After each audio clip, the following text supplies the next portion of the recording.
Peace and prosperity. This is a Zion Mystic coming to you with another message to help you free your heart and soul. Right now I'm talking about 22,500,000 black children being aborted over the past 50 years.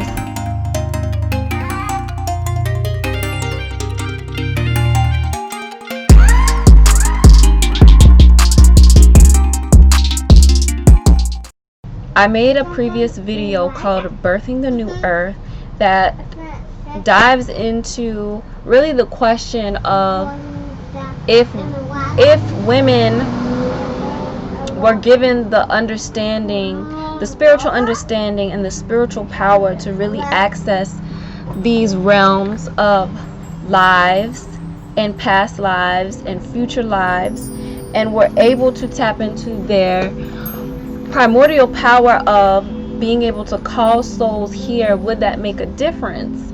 And really, essentially, I answered my own question, but go ahead and check out that video.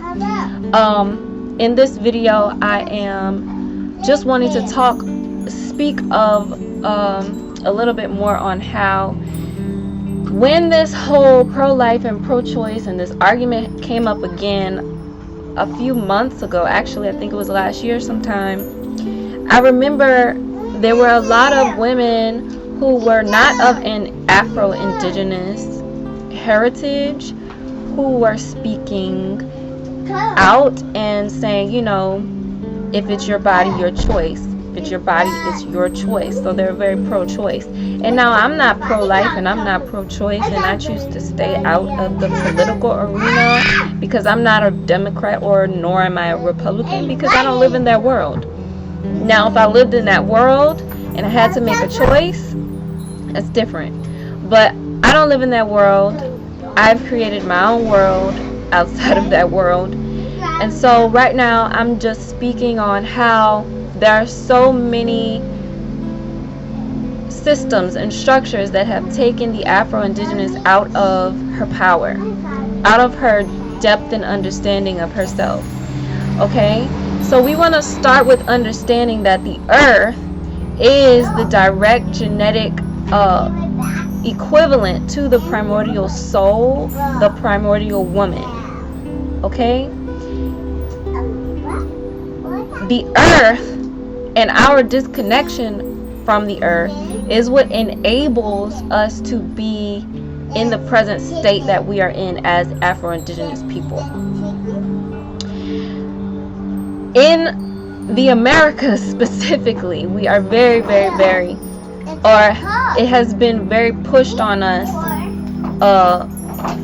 psychologically, and because of this memory curse also, we don't remember much. It has enabled us to be disconnected from our earth mama, and through the food that we eat, that's the beginning, right? We don't recognize food and our nourishment as coming directly from the earth. People recognize, hey, can y'all go over there and play? Just so you're not screaming and stuff all over here while I'm making a video. So the first disconnect from the earth happens when we can't see our nourishment as coming directly from the earth. We see our nourishment as coming from these grocery stores, the packages, the boxes, the labels, the nutrition labels. You know, that nourishment, that just innate knowing that nourishment and food comes from the earth, not from the store. Okay, first disconnect that happens. Second disconnect that happens is the healthcare system. We don't see our healing as coming. We don't see our healing as coming directly from the earth either. We see our healing as coming from these doctors and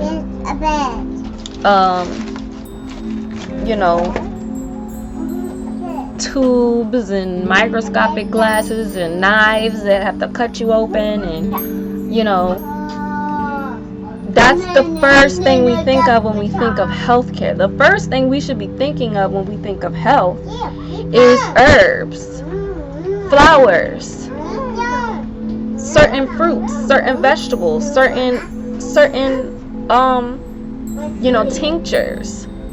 Being able to work with the medicines that come from the earth heals us.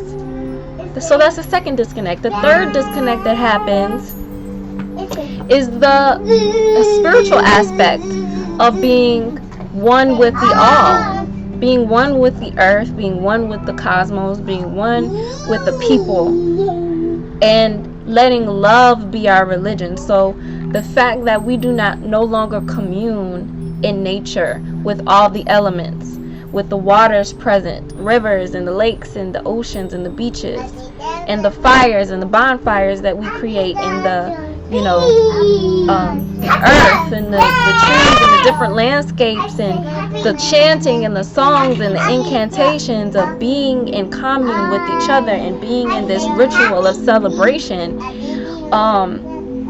and in sync with the universe and the stars and the angelic beings that are present. When those things get cut off and they tell us that you have to take this book and you have to go into this church and you have to this is your spirituality now, you have to praise the pastor, you have to praise the Lord, you have to praise this man up in the sky. This is all the demolishing of these principles, right? These feminine principles that emanate from the earth and the universe, which are both, again, feminine beings. So when this happens, this creates a breeding ground, and you can see it physically manifesting in the state of what is going on with the Afro-Indigenous women. So the fact that Afro-Indigenous women feel like they need to abort their babies, because we can't say that that's what they want to do, but we've been programmed to feel like that's what we need to do in order to be successful, in order to be stress-free, in order to live a good life. Having children at a young age is not a good thing. Hey y'all. Having children at a young age is not a good thing, Oh my gosh, you're supposed to wait till you're 40, 50 to have children. What? That didn't even make sense. I was literally born to birth. Now, I'm not saying that little children should have children, but I'm saying when we're Afro-Indigenous women are not primed to want a family, to want a husband, to want to be a woman. She's primed to literally condemn her body, condemn her children, and condemn and hate her men. Primed. But it all starts with self first. So because she's been primed to hate herself, to hate her hair, to hate her color, to hate her eyes,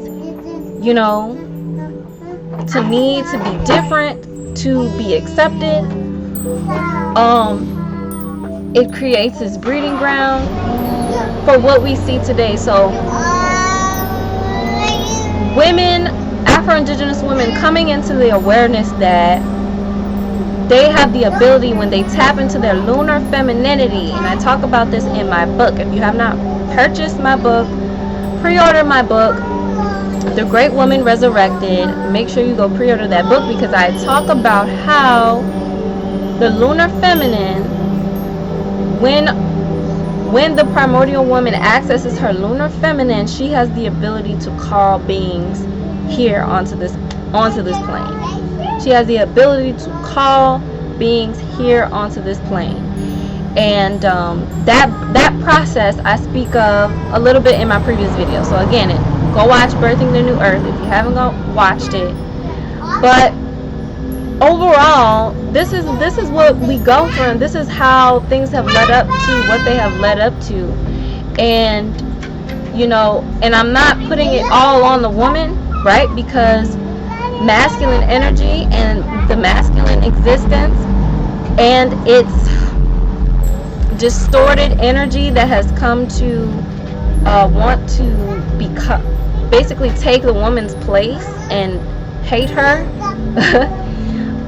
There's plenty of things that masculine energy comes to do to... Hold on, baby. I'm gonna go get your popsicles.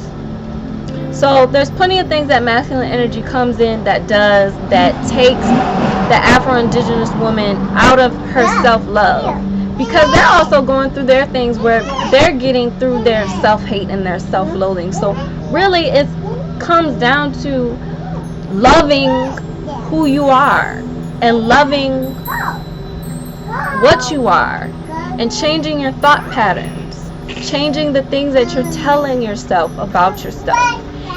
And in order to do that, you also have to come to a place where you know how to develop your spiritual force field and develop your spiritual protection and be able to, do spiritual kung fu and martial arts around here. Because understand that people want your energy and people don't want you to be in your power, and you being able to birth children is a part of your power. So that's all I pretty much had to say on that. You guys let me know what you have to say about that in the comments, and I will see you all in the next video. Peace.